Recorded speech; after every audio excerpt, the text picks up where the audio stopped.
Good morning, ladies. How are you? We will complete today the trigonometric ratios that we started before.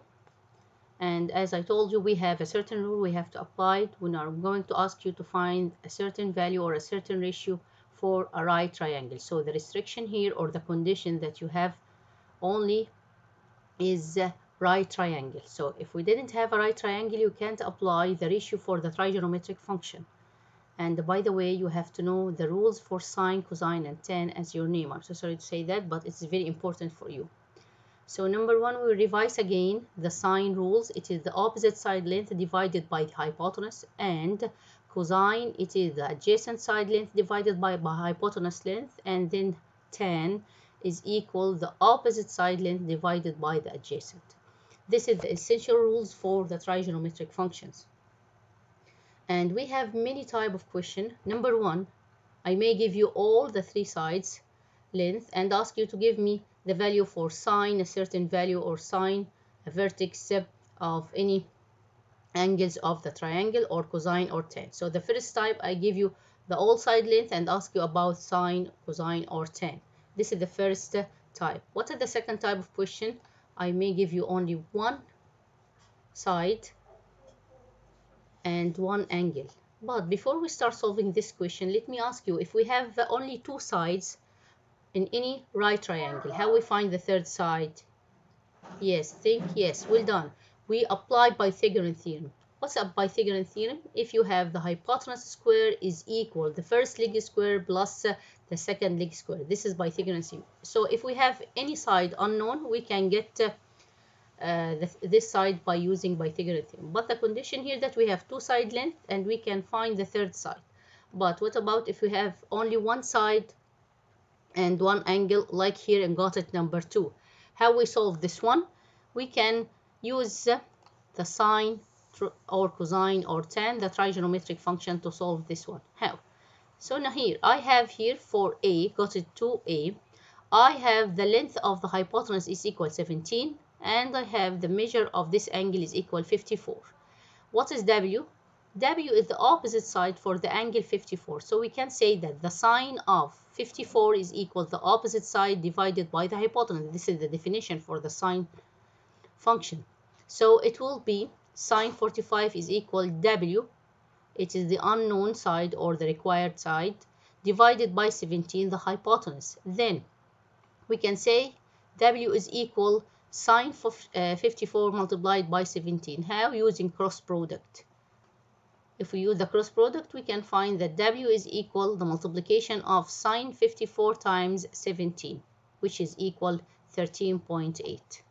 What about the second one? By the same way, you can find W in B and C, and the final answer for B and C, B is equal 1.9 and C is equal 3.8.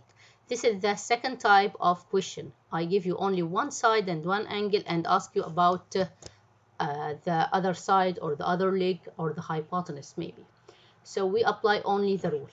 But we have another type of question and we have another definition. What is the definition? The inverse sine or the inverse of the trigonometric function. What is the inverse? If I give you now two sides like this, the hypotenuse and one leg, and ask you to find the measure of the angle. So at this case, I didn't give you the measure of the angle. I give you two sides. How we find the measure of this angle? We have only one way to write the formula for sine or cosine or tan, depending on what is given. So if I'm asking you here about x, what is the value of the angle x, the measure? So what is the value for 6? What is it? 6? HB. HB is the opposite side for the angle x. So if we have the opposite and the hypotenuse, what is the formula that we can use? Yes, it is the sine. What about if we have the adjacent? If you have the adjacent and the hypotenuse, you can use, yes, you can use cosine. What about if I have the adjacent and the opposite? You can use, at this case, tan. So here when I ask you about the measure of x, it is the sine rule. You can apply it here because we have the opposite of x and the hypotenuse. So I have sine x is equal, what is the length of the opposite? It's equal 6. And what is the length of the hypotenuse? It is equal 10. So at this case, we can say that sine x is equal 6 divided by 10. Now we have the ratio, we have the value for the sine, but I don't want the value for sine. I want the measure of the angle. I want the value of x. At this case, we will have the measure of x is equal sine inverse of 6 divided by 10. How we calculate the sine inverse in your calculator? In your calculator, you can press shift and then the sine. So the sine inverse will appear in your calculator. Then write the ratio that is given, 6 divided by 10.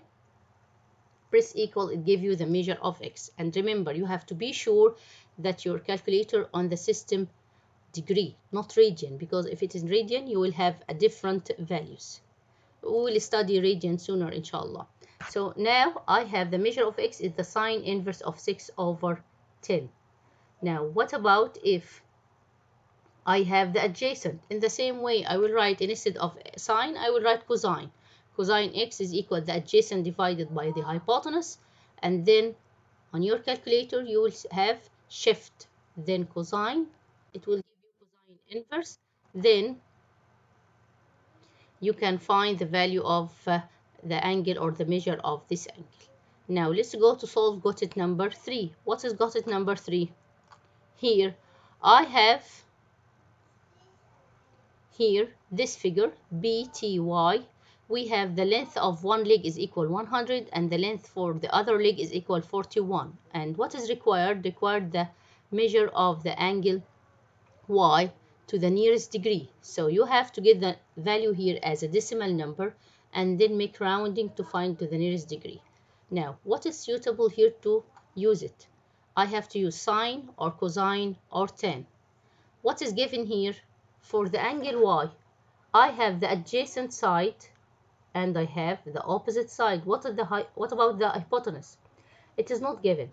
So we can use directly the rule for tan. Tan is equal, yes, the opposite divided by the adjacent. So you will substitute only by the value of pt divided by ty. It will be 100 divided by 41. But here you are going to calculate the value of tan y. It is not required to find the value of tan y. It is required the value of y. So to get the value of y, I can say y is equal the tan inverse of 100 divided by 41.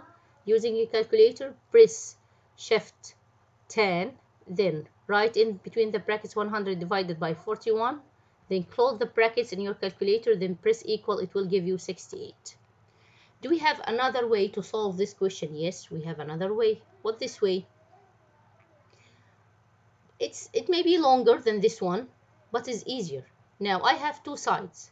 How we find the third side in the right triangle? Yes, well done. You can use Pythagorean. So from Pythagorean theorem, we can use the hypotenuse length square is equal 41 square plus 100 square. So at this case, we have the third side also from Pythagorean. So if you have the third side, you can find the value of y even using sine or cosine. So I have 41 divided by 100. This is the adjacent side for y. So this is cosine.